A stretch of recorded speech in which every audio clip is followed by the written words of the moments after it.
28 जनवरी 2026 ये दिन महाराष्ट्र के इतिहास में हमेशा के लिए एक बेहद दर्दनाक और अनफॉर्चुनेट दिन बन गया है।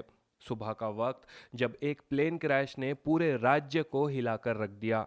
इस भयानक दुर्घटना में महाराष्ट्र के deputy chief minister Ajit Pawar के साथ कुल 5 लोगों की जान चली गई। ये सिर्फ एक एविएशन एक्सीडेंट नहीं था, ये महाराष्ट्र के लिए एक ऐसा झटका था जिसने पूरी राजनीति, प्रशासन और जनता को शोक में डाल दिया। कुछ ही पलों में एक रूटीन फ्लाइट जो मुंबई से बारामती के लिए निकली, लैंडिंग से कुछ ही सेकंड पहले हादसे का शिकार हो गई। और जो सुबह एक आम दिन की तरह शुरू हुई थी, वो देखते ही देखते महाराष्ट्र के इतिहास का सबसे उदास अध्याय बन गई। जो प्लेन क्रैश हुआ है, ये एयरक्राफ्ट था लियरजेट 45, जिसका रजिस्ट्रेशन नंबर था VTSS के। ये एक twin engine business jet aircraft है जो आमतौर पर वीआईपी और चार्टर ऑपरेशन के लिए यूज़ किया जाता है। इस एयरक्राफ्ट को वीएसआर एविएशन ऑपरेट कर रही थी और फ्लाइट मुंबई से बारामती के लिए शेड्यूल थी। बारामती ये एक स्मॉल रीजनल एयरफील्ड है जो ज़्यादातर ट्रेनिंग और चार्टर ऑपरेशन के लिए यूज़ होता है। ये एयरपोर्ट अनकंट्रोल कैटेगरी में आता है जहां full time radar ATC tower available नहीं होता। यहाँ इंस्ट्रूमेंट लैंडिंग सिस्टम और प्रिसीजन अप्रोच फैसिलिटी मौजूद नहीं है। इस वजह से लैंडिंग ऑपरेशन ज़्यादातर विजुअल्स कंडीशंस पर डिपेंडेंट रहते हैं। इस दुर्घटना में जिन 5 लोगों की जान गई है, उनमें महाराष्ट्र के deputy chief minister Ajit Pawar, 2 pilots, एक फ्लाइट अटेंडेंट और एक पर्सनल सिक्योरिटी ऑफिसर शामिल है। दोनों पायलट्स हाईली ट्रेंड और डीजीसीए सर्टिफाइड प्रोफेशनल थे। उन्हें multi engine jet aircraft operations का एक्सटेंसिव फ्लाइंग एक्सपीरियंस था। क्रू स्टैंडर्ड ऑपरेटिंग प्रोसीजर के तहत ट्रेंड था। देखिए, इस एक्सीडेंट को लेकर मिनिस्ट्री ऑफ सिविल एविएशन ने अपनी इनिशियल फैक्चुअल रिपोर्ट जारी कर दी है। ये रिपोर्ट एयर ट्रैफिक कंट्रोल यानी एटीसी के स्टेटमेंट्स पर आधारित है और इसमें घटना का पूरा सीक्वेंस मिनट बाय मिनट बताया गया है। सुबह 8:18 पर इस प्लेन ने पहली बार बारामती एटीसी से रेडियो कांटेक्ट इस्टेब्लिश किया था। इसके बाद प्लेन ने रिपोर्ट दी कि वो 30 नॉटिकल माइल्स इनबाउंड है, यानी बारामती से करीब 55 किलोमीटर दूर। इसी समय इस प्लेन को पुणे अप्रोच कंट्रोल से रिलीज कर दिया गया और पायलट्स को सलाह दी गई कि वो विजुअल मेट्रोलॉजिकल कंडीशंस, मतलब विजुअल फ्लाइंग कंडीशंस के तहत अपनी डिस्क्रिशन पर डिसेंड करे। क्रू ने एटीसी से विंड्स और विजिबिलिटी के बारे में जानकारी मांगी। एटीसी ने बताया कि हवा बिल्कुल शांत थी, यानी विंड्स काम है, और विजिबिलिटी लगभग 3000 मीटर्स यानी लगभग 3 किलोमीटर के आसपास थी। प्लेन ने रनवे 11 पर पहला लैंडिंग अटेम्प्ट किया, लेकिन फाइनल अप्रोच के दौरान क्रू ने बताया कि रनवे उन्हें क्लियरली नज़र नहीं आ रहा है। इसके बाद पायलट्स ने पहले लैंडिंग अटेम्प्ट कैंसिल कर दी और प्लेन ने गो अराउंड इनिशिएट किया।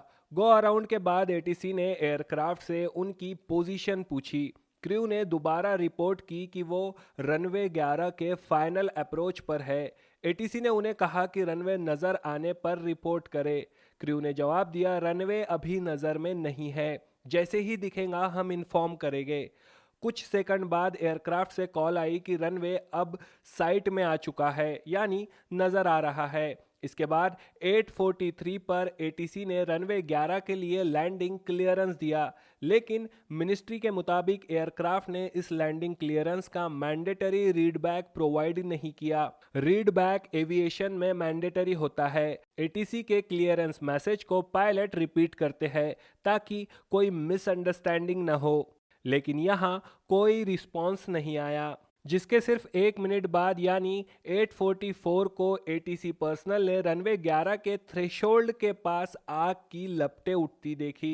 तुरंत ही इमरजेंसी रिस्पांस सर्विस को एक्टिवेट किया गया और फायर और रेस्क्यू टीम्स क्रैश साइट की जगह पहुंचे, लेकिन ब्लास्ट इतना इंटेंस था कि किसी को बचाया नहीं जा सका। इनिशियल असेसमेंट के मुताबिक एयरक्राफ्ट का जो व्रेकेज है वो रनवे 11 के लेफ्ट साइड थ्रेशोल्ड के बिल्कुल पास पाया गया है। सिविल एविएशन मिनिस्ट्री ने स्पष्ट किया है कि ये रिपोर्ट सिर्फ प्रिलिमिनरी इंफॉर्मेशन पर आधारित है और एक्सीडेंट के एक्चुअल कॉज पर अभी कोई निष्कर्ष नहीं निकाला गया है। इस घटना की detailed investigation aircraft accident investigation bureau यानी AAIB और DGCA के द्वारा की जा रही है। Black box data, technical parameters और कॉकपिट कम्युनिकेशन के एनालिसिस के बाद ही फाइनल रिपोर्ट जारी की जाएगी।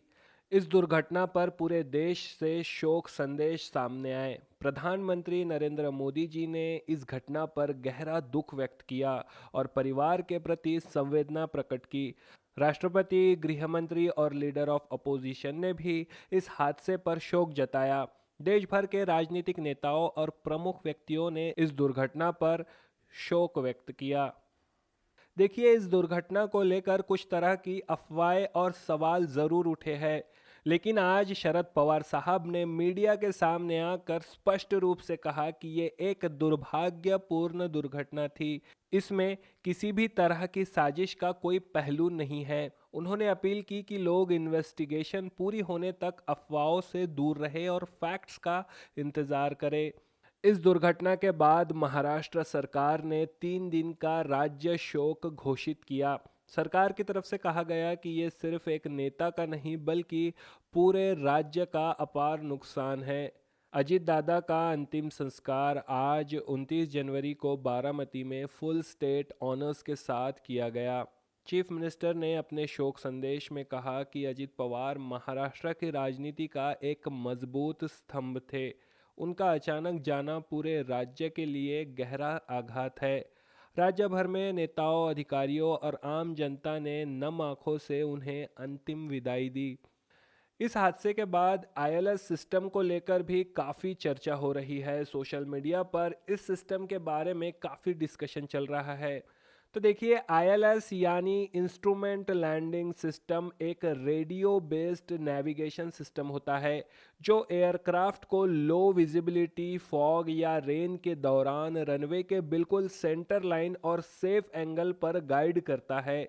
जब पायलट को रनवे आंखों से क्लियरली दिखाई नहीं देती तब ILS के सिग्नल्स कॉकपिट इंस्ट्रूमेंट के थ्रू लैंडिंग में मदद करते हैं। लेकिन बारामती एयरपोर्ट पर ILS सिस्टम अवेलेबल नहीं था। इसका मेन रीज़न ये है कि बारामती एक स्मॉल रीजनल ट्रेनिंग एयरफील्ड है जहां ऑपरेशन ज़्यादातर विजुअल फ्लाइट रूल्स यानी VFR के तहत होते हैं। ILS इंस्टॉलेशन के लिए high traffic volume, commercial passenger operation, permanent ATC infrastructure और एडवांस मेंटेनेंस सेटअप लगता है जो आमतौर पर मेट्रो या मेजर एयरपोर्ट्स पर ही होता है। इसी वजह से बारामती जैसे छोटे एयरफील्ड्स पर ILS जैसे प्रिसीजन लैंडिंग सिस्टम लगाना एविएशन पॉलिसी के तहत मैंडेटरी नहीं होता। हालांकि बारामती एयरपोर्ट पर VIP मूवमेंट्स काफ़ी रेगुलर रहते हैं। इसी वजह से अब ये सवाल उठ रहे हैं कि क्या ऐसे एयरफील्ड्स पर जहां हाई प्रोफाइल और चार्टर फ्लाइट्स फ्रीक्वेंटली ऑपरेट करती है, फ्यूचर में ILS जैसे एडवांस सेफ्टी सिस्टम पर पुनर्विचार किया जाना चाहिए।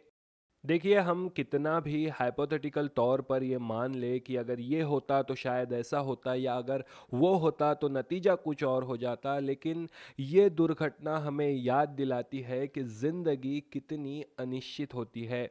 महाराष्ट्र के लोग अच्छी तरह से जानते हैं कि अजीत दादा सिर्फ एक राजनीतिक नेता नहीं थे, वो एक मजबूत प्रशासक और ज़मीन से जुड़े हुए जननेता थे। आज वो हम सबके बीच नहीं रहे। इस दुर्घटना में 5 जिंदगियां चली गई, 5 परिवार और अनेक अधूरे सपने। इस हादसे में जान गंवाने वाले पायलट्स, फ्लाइट अटेंडेंट और पर्सनल सिक्योरिटी ऑफिसर अपनी ड्यूटी निभाते हुए हमेशा के लिए चले गए। ये सिर्फ पैसेंजर नहीं थे, ये भी किसी के अपने थे, इनके भी कुछ सपने थे। जिंदगी वाकई कितनी अनिश्चित होती है। अजीत दादा और इस दुर्घटना में जान गंवाने वाले सभी लोगों को विनम्र और भावपूर्ण श्रद्धांजलि। जैसे जैसे इन्वेस्टिगेशन से जुड़ी फाइनल अपडेट्स सामने आएगी, हम उनका फैक्चुअल और डिटेल में एनालिसिस करेंगे। थिंक हो।